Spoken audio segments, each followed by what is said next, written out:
Türkiyədə bu adlardan imtina. Türkiyədə bu adlardan imtina ediblər. Onda gərək bizdə də bəzi adlar var ki, onlardan imtina etsinlər. Komsomol, partiya, siyasət, meydan, gilas, konfet xala. Bir məclisdə deyirlər konfet. Mən də elə biləm masanın üzərindəki konfetdən söhbət gedir. Məlum olub ki, bu məclisdə bir konfet xala. Konfet xala da Qubada yaşayır, konfet xala. Uşaqlar deyir ki, bizim konfet xalamızdır da.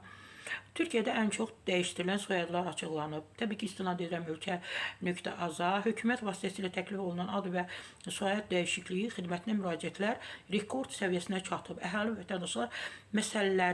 vətəndaşlıq məsələləri baş idarəsinin məlumatları göstərir ki, son zamanlar soyad dəyişikliyi müraciətində əhəmiyyətli dərəcədə artım müşahidə olunur. Ən çox dəyişdirilən soyadlar siyasının mərkəzində jargon mənalı və ya gündəlik həyatda sosial təzyiq mənbəyinə çevirən soyadlar yer alırdı. Əhali qeydiyyatı qeydlərinə görə ən çox dəyişdirilən soyadlar aşağıdakı kimi sadalanır. Yəni Türkiyədə top, koyun, satılmış, coşqun, çakal, deli, karabaş, çürük, çılpaq və kör.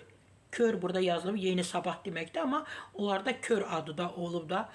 Onda gərək bizdə də dəyişiklik mütləq olmalıdır. Konfet xala, gilas xala, limon xala, nə bilim, traktor dayı, kombayn, var da belə adlarda. Mütləq bunlar bizdə də müzakirə olunmalıdır və biz də bu köhnəlmiş. Doğrudan da o uşaqlar bəzən deyir, babamın adıdır, məhz mən nəvəmə, oğluma, qızıma, babamın, atamın adını verməliyəm, onun adını daşımalıdır, adda nə biabır çağırdı. Kombayn, siyasət, meydan.